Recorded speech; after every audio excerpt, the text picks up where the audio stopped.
অভিমানটা একটু বেশি, তবে ভালোবাসার চেয়ে বড় নয়।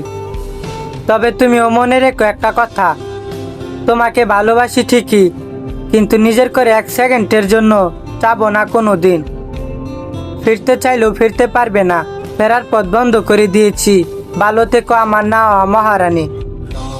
যখন হবে নিচু উড়ে যাবে তোমার ঘুম, চোখ ভিজে যাবে তোমার অশ্রুতে, মিলবে না তো কোনো হিসাব, হবে না পূরণ আমার অভাব, দিনে রাত এক হবে